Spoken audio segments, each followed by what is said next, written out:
เอาพี่น้องซึ่งเปิดภาพมาตอนนี้กับมาอยู่บ้านน้องรจนาเพิ่นอีกแล้วเนาะก็คือปัจจุบันนี้ก็รอท่าชาวบ้านเพิ่นให้มันครบหั่นแหล้วเนาะพี่น้องเนาะหลังจากนั้นก็อาจจะได้ทำการแก้มาไว้อยู่พี่แหละเนาะแต่ว่าเรื่องค่าสร้างน่ะก็ยังบ่ทันมีนะพี่น้องเนาะก็มี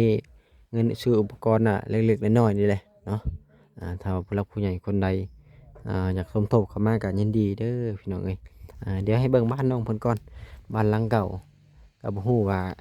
สิลงมื้อใดถ้าว่าพวกเฮามาบ่เห็นนี่แหละเนาะแต่ก็ยังดี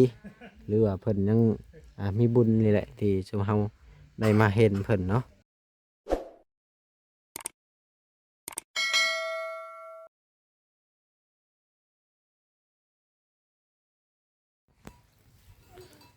เอาเสิ่งเปิดภาพมามื้อนี้ก็มา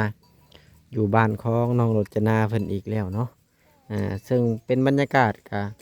ช่วงบ่ายๆแล้วเด้อพี่น้องเผื่อเดินทางมาแต่บ้านของบ่แอนก็โอ้ค่อนข้างจะไกลพอสมควรเนาะ ก็ที่แรกๆเดินทางมามื้อนี้กันนี่เลยนะพี่น้องว่าสร้างน้ำบาดาลเพิ่นสิมาแปลงน้ำบาดาลให้ทั้งน้องๆเพิ่นนี่แหละเพราะว่าน้ำมันบ่พอใช้ได้แต่หาทางอันนี้ปกตินี่คันว่าเฮายวกเอานี่เบิดมือกับบ่เบิดนะพี่น้องปกติน้ำนะแต่ว่าอันนี้เฮายวกหรือว่าเฮาอิ่วมันก็เบิดแล้วหาทางอันนี้มันก็เลยบ่พอใช้เพิ่นก็เลยว่าสิมาใส่ท่อตัวนี้อีกให้มันลงให้มันยาวกว่าเก่านี่เด้นักก็นักเลยพี่น้องเอ้ย มาใส่ท่อตัวนี้เลยโอ้โอ้มาใส่ท่อตัวนี้ให้มันยาวลงแล้วก็ใส่ตัวนี้เพิ่มใส่ท่อ35เพิ่มลงอีกครับพี่น้องอ่ะก็ยังบ่มาเลยก็บ่ฮู้ว่าเพิ่นสิมาบ่มื้อนี้ถ้าเอาเพิ่นบ่มาก็น่าจะเป็นมื้อหน้ามื้อในพุ่นเลยเนาะอ่าบรรยากาศหลังจากที่นี่แหละรอท่าชาวบ้านเพิ่นครบพุ่นแล้วทางเพิ่นจังสิได้ย่อกับค่าสร้างก็ยังบ่ทันมีเนาะพี่น้องเนาะเอา สบายดีน้องรจนาสบายดีสบายดีน้องพดน้องนุ่นสบายดีอ่สบายดีาดีสบายดีสบายดีหากันนั่งขี้ดินให้ยังกันนะฮะพี่ลุกขึ้นนั่งพี่อืมกำลังไปชินางยืนมึงนั่งขี้ดินมักนั่งขี้ดินแท้อ่าพากันกินข้าวเที่ยงหรือเปล่ามื้อนี้นะโดยได้ยังกินเที่ยงอะนะได้ยังกินเที่ยงดูนะน้องรจนาได้ยังซีนหมูซีนแห้งปิ้งชิ้นแห้งเอามาให้นะ พูดเลยตอบบะบุญคุยมา พี่แนมมาพี่มีแต่หมักลบกล้องแท้นี่นะบ่เอามาได้ใช่ ตลาดใหญ่มาขายตลาดน้อยบริเวณตลาดใหญ่ น้อยอืมเพิ่นมาขายน้องนุ่นได้ใช้กินข้าวยังกินข้าวยังเจ้ากินบริกินบริกินบ่ได้กินบ่อยากบ่กินพอแล้วบ่กินข้าว อืมเดี๋ยวยังไม่กินข้าวนี่ รถตลาดน้อยมาขายมันก็ไกลเมืองแต่บ่จากนี้ไปไกลปานไหนมีแต่ว่าเขาไปซื้อเครื่องซื้อของไปเมืองสนเนาะเมืองสนนี่น่าจะออกไปทำบ้านปะกล้วยบ่บ่ทำผ้ามันทำผ้าพุ่นเนาะก็คือว่าสร้างเพิ่นสิมาแปลงน้ำบาดาลบ่เพิ่นก็บ่ได้มาเพิ่นบอกว่าบ่ได้มาแปลงดอกมีแต่เพิ่นสิโทรบอกเพิ่นมาเจาะให้มาใส่ท่อให้ไหมเพิ่นว่ามันเป็นจังไดเพิ่นมากวดเมื่อวานนี่นะมากวดเมื่อวานเพิ่นว่าท่อบ่ถึงน้ำเพิ่นว่าท่อบ่ถึงน้ำแม่นใส่อีกอย่างละท่อนท่อใหญ่ใส่ท่อนนึงท่อน้อยใส่อีกท่อนนึงเพิ่นก็สิถึงเพิ่นใส่ลงไปแต่16 เมตร16 เมตรคำเพิ่นเจาะ30ปลายเมตรเนาะเพิ่นก็ใส่ตื้นเกินไปปกติมันต้อง20กว่าเมตรใช่คันต่ำก็25เมตรอันนี้ใส่ท่อน้อยเด้อเพิ่นใส่จักท่อ3ท่อบ่จักท่อ3ท่อก็12เมตรนึงมันก็บ่ถึงแล้ว3หรือ4ประมาณท่อนะคะให้อีก3อัน3 4ก็12เมตรพอท่อละ4เมตรเด้มันบ่พอใช้บัดนี้เนาะแต่ว่าเพิ่นอยู่บ้านใดบ่ฮู้คือกันว่าเพิ่นอยู่บ้านใดแต่ว่าคนที่สิมาเปลี่ยนนี่ได้ซะคือว่าน้องเพิ่นได้ซะน้องเพิ่นอยู่ในบ้านนี้เพิ่นน้องเพิ่นอยู่ในบ้านนี้ก็เพิ่นให้น้องเพิ่นมาเบิ่ง น้องเพิ่นมาเบิ่งเมื่อวานนี่เพิ่นก็สิโทรบอกให้เขาให้มาเอาถอมาเพิ่มให้อีกเพิ่นบอกแต่ซ้ำนี่ เพิ่นก็ได้ยวกเบิ่งเรียบร้อยบ่ เงาเบิ่งเรียบร้อย เบิดเพิ่นก็ว่า เบิด อืม เงาเบิ่งเรียบร้อยก็ได้หาทั้งคือว่าหาได้ ก็เบิดเนาะ ก็เบิดแล้วเพิ่นก็ว่าเดี๋ยวสิบอกให้เขาเอาถอมาใส่เพิ่มให้เพิ่นว่าถามแต่ว่ามื้อใดได้โทรบอกให้ว่าเพิ่นก็บอกแต่ซ้ำนี่เพิ่นก็เมื่อวาน อืมนี่แหละเฮาก็บอกเพิ่นเพิ่มเติมนี่แหละเพราะว่าเฮาก็อยากใช้น้ำเด้หลังจากมีแล้วก็เฮาก็อิ่วมันสิใช้เพื่อตัวหน้าตัวในเด้เพิ่นมาเฮ็ดเฮือนเฮ็ดซ่านเฮาเด้เพิ่นสิใช้น้ำได้บัดนี้ แม่น เฮ็ดหันเฮ็ดนี่ก็คือเช้าตอนนี้แม่บุญเราได้แจ้งหรือบ่ได้จากเช้าแล้วจากเช้า ใช่รอแล้วนะคะว่า จากเช้าเช้าเฮือนน่ะ ที่บ่ตก กินบ่ตกซ้ำ นี่ อืม มีบุญที่แจ้งให้ทำนี้เอา อืม แต่ว่าดันเขาก็ได้3เสา ตัวสิเพิ่นเลยแล้วน่ะ3เช้าเช้าเฮือนน่ะ9เช้าก็เพิ่นเลื่อยมื้อนี้น่าจะแล้วแหละมื้อนี้เพิ่นเลื่อยมื้อนี้6ก็น่าจะเสร็จสิ้นแหละหลังจากที่เป็นแล้วก็บ่ฮู้ว่าเพิ่นสิแก้มาพี่เลยบ่หรือว่ารอคำสั่งก่อนเพราะว่าเงินก็ยังบ่ทันมีเด้จากละเฮ็ดเฮือนดาวเอาแล้วให้น้องรจนาไปไทยบัดนี้ ไปหาเงินมาจ่ายเอาไว้นั่นบ่ฉันก็ไปดับนาให้แม่บุญ รับจ้าง อืม คุณบ่ รับจ้างดับนา ได้รับจ้างรับได้ไม่ อื เป็น ม เลย รับนาเกี่ยวข้าวแล้วบาทนี่เป็นบ่โลกาและทุกอย่างแล้วเนาะคนเฮาบ้านนอกบ้านนาบ่ว่าสิดำนาบ่เป็น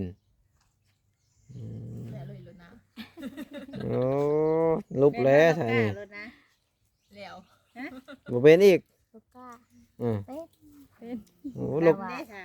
ดำนี่บ่หู บ่ฮู้ เคยด อืมโลกาให้ง่ายลูกมาตีนใส่โลด ำเขาบ่ยาก ตีนเตะเตะเตะโลดโลกานะดำนาให้ง่ายแล้วก้มดำไปเลยผมจะมาสุดไปเลย เวลาหาเขาดำนาไปทางใดเอาหนาไปทางไปทางหลัง กระดาพงกับดำไปหน้าดำหน้ามันดำถอยหลังดำพงดำถอยหลังมันเหยียบหูลุงไปแล้ว ดำหน้าเพิ่นมาให้กองก้นนะ อืม ดำนาไปหาก้น อืม ดำนาไปไหนวะดำนาไปหาก้นดำแบบไหน อืม เอ้ายันคือว่า ถ้าลงในโทรศัพท์ใน TikTok เขาบอกคนมีแต่นอนดำหัวแล้วมีแต่นอนดำเลย อืมอืม ดำใน TikTok ได้ขี้ต้มปั้นนี่ได้ขี้ต้มนี่เสียบนี่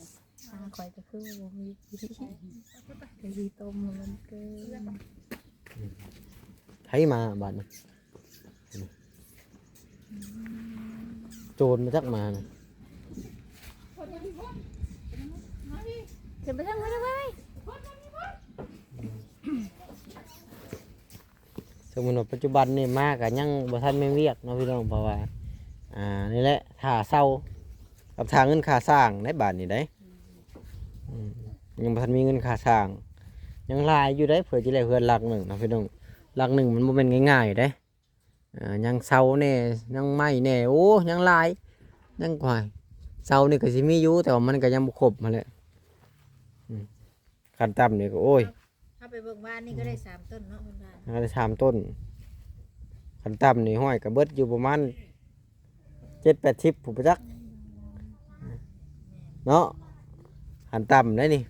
เบิดอยู่7-80 ล้าน ว่าแอนที่ถึงเลขคืนนี่ อืม ว่าสิไปช่วยรถนาจักกัน 20 ล้าน ชาวล้านน่ะ เอาคนสิเลยคือเขาซอย20 ล้าน ว่าสิว่าช่วยพวกเพื่อนชาวล้านน่ะ ขอยืมเงินส่วนตัวเขาเอาเลย20 ล้าน โตเลยบ่ บ่ถึกจักโตบ่ซิวอีก ตัวเดียวก็บ่ถึง ตัวเดียวก็บ่ถึกเฮ้ยบ่ซิวบ่เสียดเลยถ้าสมมุติบ่แอนถึกเลขซอย20 ล้านสิเอาบ่เงินบ่แอนน่ะเอาคันเอาแล้วต้องไปดำนาแลกเปลี่ยนได้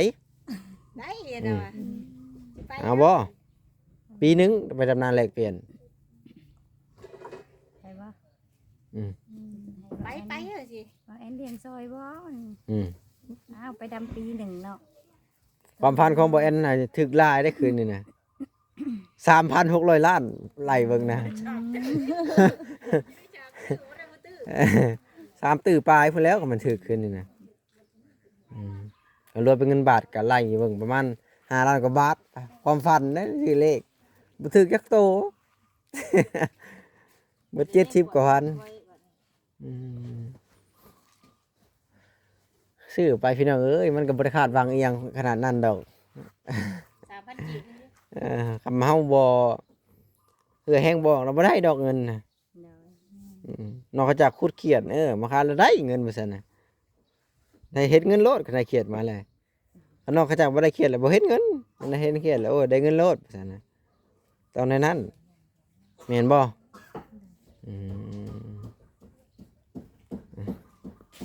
โอ้ผู้ได้มาพอพี่อยู่หมกโมหมกแตงมาแล้วทั้งนั้น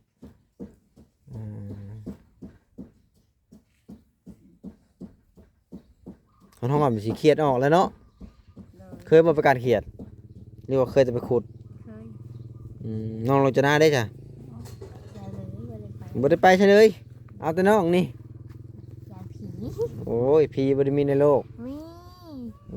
บ่แม่นเบิ่งนางลายบ่ ยายละ ผีมีผีเป็นได้ถามเราได้ไหม เฮ็ดแต่เบิ่งนางลายแล้วบ่มีผี ไปเองแล้วก็ยายไปเอง ย่านไปเองโอ้ยคิดไปเองมโนไปเองมันบ่มีดอก เคยเห็นอยู่ว่า ผีนะ บ่เคยเห็น แถวนี้ก็มีบ่สะผีพอลิซ่ะ อันนี้บ่เคยมันหลอกแบบเขาเคย เคยเห็นบ่ เอาว่าเห็นเป็นเงาคนหยังกายนี่เคยอยู่ เงาคน โดยแต่ว่าบ่ฮู้ว่าไผ โอ้ บ่มีไผ คนนั่นแหละ คนอีช่างว่าสิกายไปแบบตะวิดบนเบื้องอ่ะมันหลอกในคันบ่เคยอยู่พุ่น เห็นได้ไส แบบแม่เฮานอนตอนพอเฮายังอยู่เนาะพอเฮาไปก้านเนาะที่เขาคิดว่าพอเฮามาในเบื้องผมบ่ได้ปกในหันปัดมาเห็นเบื้องผมปกมาแบบมาเห็นแบบเงาคน แต่เรายังบ่ทันเสียฮะ ตำบิดนี้เฮากำลังนอนในที่แบบคือคนโดดนี่แหละ เราเสียแล้วบ่ ย่างตอนนั้น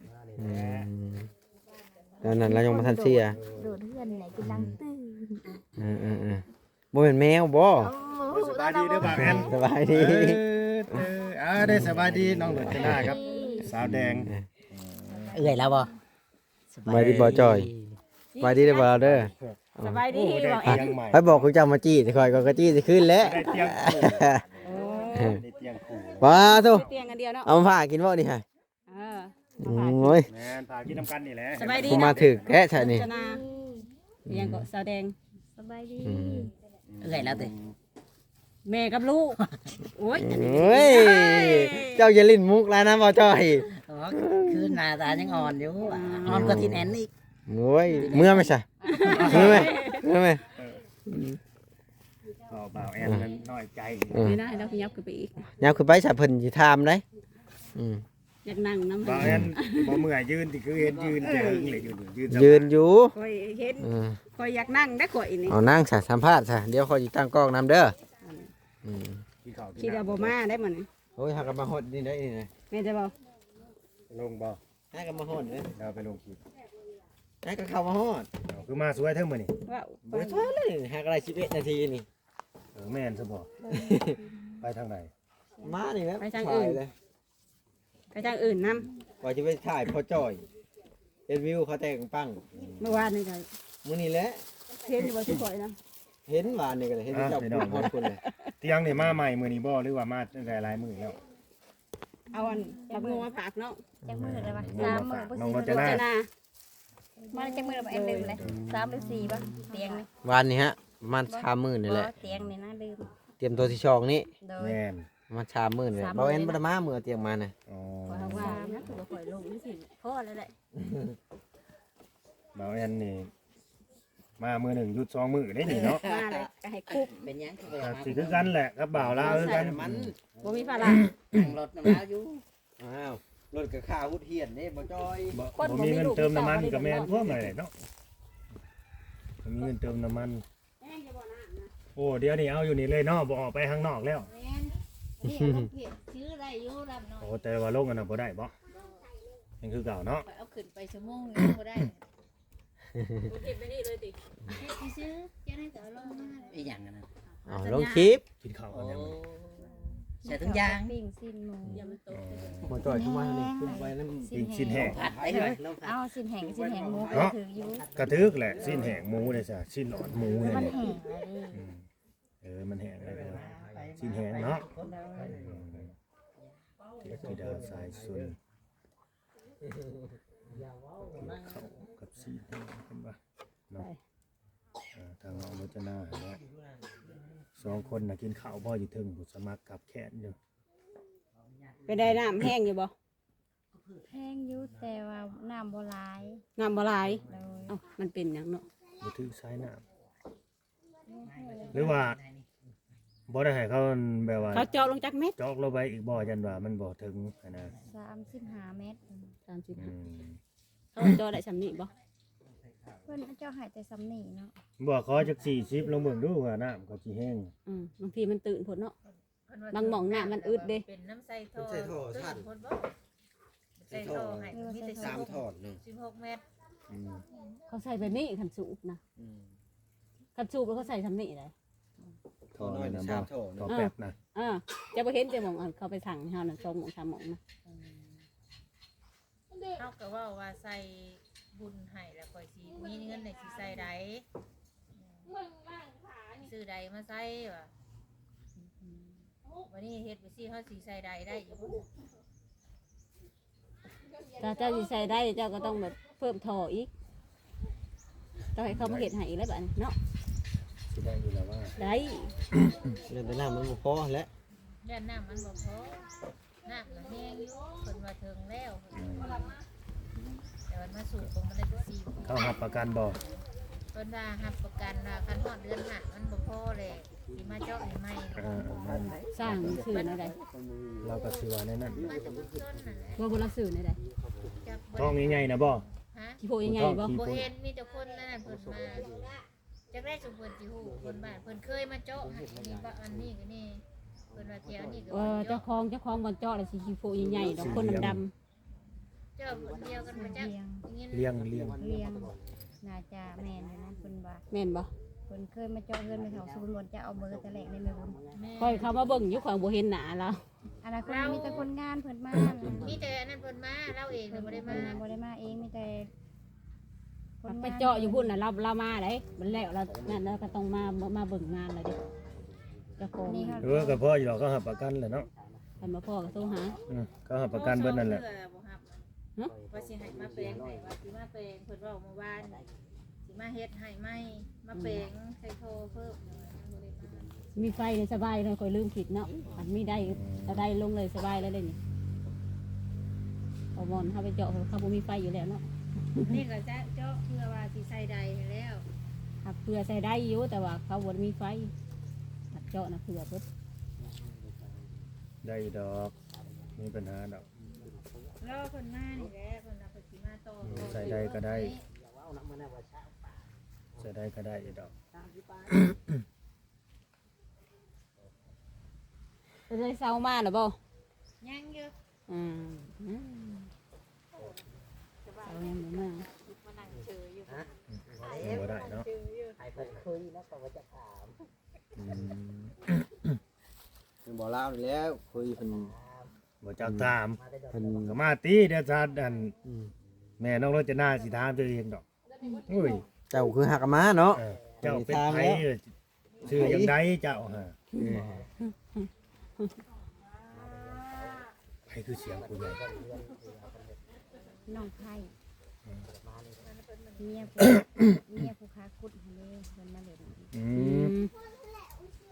เรามาเดินประจำมื้อ นึกว่าเสียงนางอันนี้นางยุบยิบนี่บ่แม่นเนาะ บ่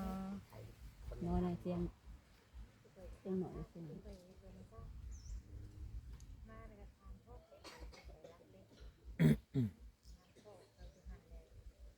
เสายังบ่ทันมาซะเป็นได้ได้ตัดมาแล้วบ่ เจ้านี่ไปเจ๊งเอามา ได้กินน้ำ คือนานมาก เนาะ เนาะ ร เสา จนามันบ่บรรดาได้กินน้ำทาง บ่ แห แล้ ละ ว บ่เห็นเราแอนมาเห็นที่ใดเพิ่นบ่ได้กินน้ำจักเทื่อแล้วเพิ่นทำน้ำพังมาเมื่อวาน เราใจ เรา ดี บริ ได้ เราใจดีแล้วเรา เขามาส่งบ่ เราหูว่ากิน เขามาส่ง โดย แล้วหูว่า ทางตัวไรแถวนี่ อีหยัง เขามา ก็ ส่ง YouTube กินน้ำมันน่ะบ่ได้ ได้คือกัน แล้วก็สั่งน้ำมันอนามัยมาให้เลย